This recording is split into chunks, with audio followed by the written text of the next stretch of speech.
दोस्तों, हम अक्सर कहते हैं जो होना है वो तो किस्मत में लिखा है।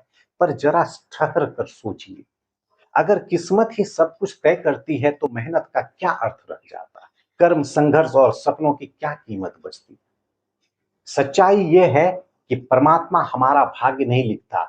जीवन के हर कदम पर हमारी सोच, हमारे बोल और हमारे कर्म ही हमारा भाग्य लिखते हैं। हर विचार जो आप सोचते हैं, हर शब्द जो आप बोलते हैं और हर कदम जो आप उठाते हैं, वह मिलकर आपके आने वाले कल का नक्शा बनाते हैं। इसलिए अगर सोच ऊंची है, बोल मधुर है और कर्म सच्चे हैं, तो कोई ताकत नहीं जो आपकी तकदीर को झुका दे। कई लोग कहते हैं मेरी किस्मत खराब है, पर किस्मत खराब नहीं होती।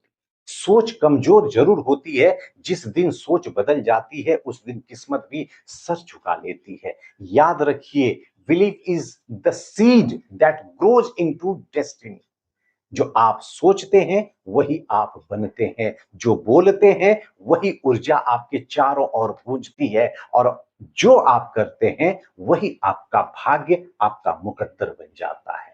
दोस्तों, जीवन का एक अमूल्य सत्य याद रखिए, कोई हमारा बुरा करे ये उसका कर्म है, लेकिन हम किसी का बुरा न करें ये हमारा धर्म है।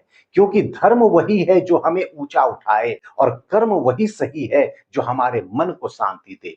अगर किसी ने आपके साथ बुरा किया तो याद रखिए वो अपने कर्म लिख रहा है। आप अपने भाग्य की किताब में क्या लिखते हैं ये आपके हाथ में है। तो आज से किस्मत को दोष देना बंद कर दीजिए, कर्म को जागृत कीजिए, अपनी सोच को ऊंचा कीजिए, बोल को मधुर और कर्म को सच्चा रखिए। क्योंकि भगवान सिर्फ रास्ता दिखाता है, चलना हमें खुद पड़ता है। Destiny is not written by God, it is written by our own thoughts, own words and our own action. और हमेशा याद रखिए, believe in your dreams because they were given to you for a reason. आपके सपने ही आपके जीवन का असली दिशा सूचक है। इसलिए उठिए, सोच बदलिए, कर्म कीजिए, क्योंकि वही सोच, वही कर्म और वही धर्म आपके भाग्य की कहानी लिखेगा।